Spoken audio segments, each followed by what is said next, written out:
Okay, so we're trying to bring you an eyewitness account of what's happening on the Wilmuth farm. Just give us a moment while Alex is setting up there. In the meantime, please enjoy the Wine and Shine segment with the wonderful, lovely Luna.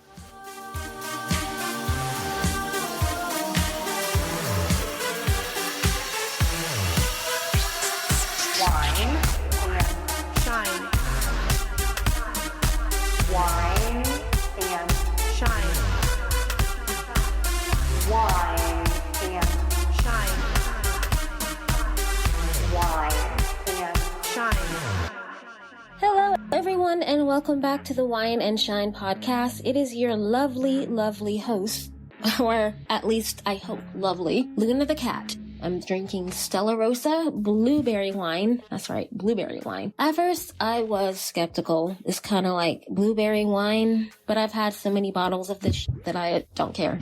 But it's delicious and I recommend it. Hopefully, by my next podcast sometime, I will be trying the Spellbound wines, the Chardonnay, because I really, really, really want to try that. I think that'll be fun. In today's episode, I want to say Happy October! It is finally spooky season, or spooky month, you know what I mean? I am super, super excited. Fall is my all-time favorite season. It's like everything is so freaking magical and I just love it. So I just want to say that in today's podcast, I'm gonna go ahead and give you guys a thumbs up. I was thinking about doing spooky episodes of the Wine and Shine podcast because I figured, hey, let's get in the freaking mood for freaking Halloween. Whoop, whoop. Does anybody else feel like nobody gets as hyped for Halloween as they used to? It's just insane. It's like I feel like Halloween isn't as fun as it was when we were kids, or even for kids these days. It just seems like everything has changed, and which it has, which is understandable. Things do change and that's pretty inevitable, but I definitely miss that exciting feeling I would get for Halloween, and I'm getting all emotional about Halloween, aren't I? In this episode, I am going to talk about two of my favorite horror flicks of 2022, and these movies are flawless, or at least to me they are flawless. I don't know if anybody else would think so.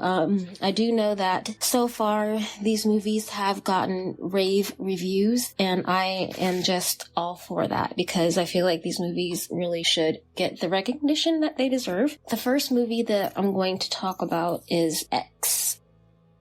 X is a movie that came out in March of this year during the springtime. It's directed and written by Ty West. I was not familiar with Ty West before all of this, but apparently I did watch one of his movies a while back, but I didn't really pay attention to the director or anything like that. I was just watching the movie. It was Cabin in the Woods. I think he directed the second one. Cabin in the Wood movies are bizarre. Like, I'll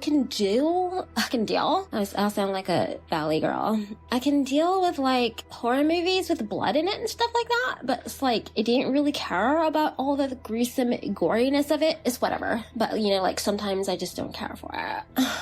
Okay, anyways, Cabin in the Woods is just like a really freaking bizarre movie. It was really weird. It didn't really make the list as one of my favorite movies, but hey, it's okay. I remember watching the trailer for X in January, and I was like, this movie looks weird. Like, I don't know who the f is gonna see this movie, but I ended up watching the trailer like 1,000 times, and I was like, yeah, I definitely want to see this. So I went to the theaters to see it, and heads up, do not see this movie with your family. It's not a family movie, okay? I'm gonna tell you that right now. X, not a movie that you can take the kids to. No, no, no.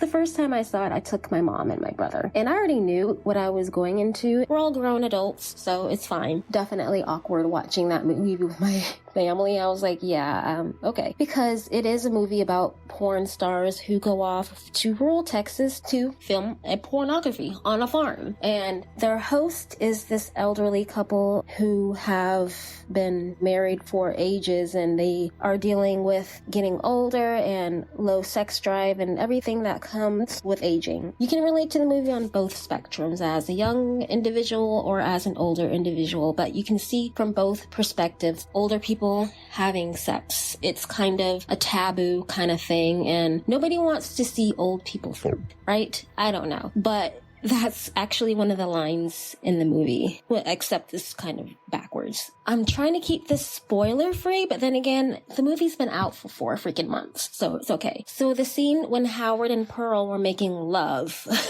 a lot of people talk about that scene. I think that was one of the scenes that stood out the most to people, and it was definitely memorable. But another element that I love in the movie is the idea of, being young and trying to follow your dreams, and, you want to be someplace better than where you are or where you came from, because you feel like, you're destined for bigger things and you want to have a better life. You want to just do something that is not your current life, and you would do anything to, get out of there. Right now, obviously, I relate to Maxine Minx, who is the main character in the movie. She is played by Mia Goth, who is a fantastic actress. Like, she is my favorite actress right now. Like, my God, I love her. She does a phenomenal job as both Maxine and Pearl. I was surprised to learn that she was playing Pearl, because on set, nobody knew that she was playing Pearl. It was even kept from cast members. Awesome surprise to learn that. She's freaking talented. So, Maxine is a young woman who I would assume to be in her early 20s. She is an exotic dancer, and she dreams of, becoming an actress, and her boyfriend / manager, which is a freaking kind of weird relationship, Wayne, he has this $1 million idea of, filming a porno. And this movie takes place in the 70s, 1979 to be exact. And, well, I guess in those times, that was kind of like the golden era of porn. I don't know. I wasn't here in the 70s, so I don't know. I definitely did my research, and that was the time of the sexual revolution. The thing that I love about this movie is that it paints sex as this not so taboo subject to talk about. I don't know how uncomfortable people will feel with talking about sex. I feel like some people are shy away from it because it's so taboo, and some people are really open about it. And I love the idea of being open about sex because I feel like it's natural, obviously. It's how we all got here, I'm pretty sure, It's phenomenal. So I love the message behind that in the movie. I also loved Scott Miscuddy, aka Kid Cudi's performance. I believe that was his first horror movie role, and he did a fantastic job. I really loved him as Jackson. It was just really wonderful. And I also love the scene when Brittney Snow sang Landslide by Fleetwood Mac. Fleetwood Mac. It's Fleetwood Mac, not Fleetwood Mac. You guys know what I mean. She did a phenomenal cover of that, and it was beautiful. I loved it. I definitely wish that they would drop that on Spotify. Whoever's listening, hey, A24, I really wish they had released that on Spotify, because her cover of Landslide is gorgeous. When the killings start in the movie, I would say that Brittney Snow's character's death, which is she plays Bobby Lynn. Her death was the most memorable to me because it was terrifying. It's like Pearl is apparently best friends with an alligator, which you will see in the movie Pearl. I think the alligator was named after Theda Bara. But anyways, when Bobby Lynn is out looking for Jackson and Wayne, she finds Pearl, near the lake, and she's naked. And so Bobby Lynn rushes out to, give her a blanket and help this poor old woman out. But it turns out that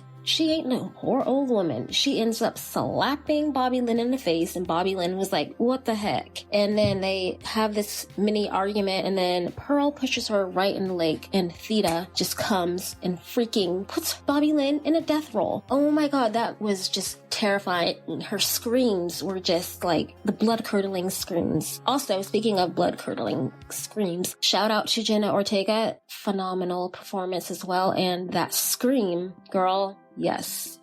It's one of those movies that more than meets the eye. Just take the whole cliche, don't judge a book by its cover kind of thing. And with Pearl, that recently just came out, and I don't want to do any spoilers, so I'm just going to say that it is my second favorite movie of this year, I would say. X is the first part of the trilogy to come out. Pearl is the prequel to X, and I don't think that you have to watch them in order. You can watch X first, which I highly recommend, and then watching Pearl, or you can watch Pearl first and then watch X. But with Pearl, the movie is set in 1918. Definitely love the Technicolor aspect of it. It's really, really good. It took place in 1918, like I said, during the Spanish flu. Pearl, she really wants to get off her farm in Texas and pursue her dream as a dancer. She wants to be one of the girls in the pictures, you know, dancing and smiling and all of that. And it's just really sad to see her go through that. And it's relatable to, you know, want to be following your dreams and having things holding you back because life circumstances or whatever it is. So I thought that was really relatable. Mia Goth does a really amazing job. I think that this should be the stepping stone to her getting nominated for an Oscar because her filmography is amazing. I definitely recommend watching these two movies during spooky season because you will not regret it. And I think that if you really take time to digest both movies, you can really enjoy it. It's an enjoyable movie. Anyways, you guys, thank you so much for listening. And I hope you guys enjoyed this podcast, and I will see you guys in the next one. Keep on shining. No, that's cheesy, but bye guys.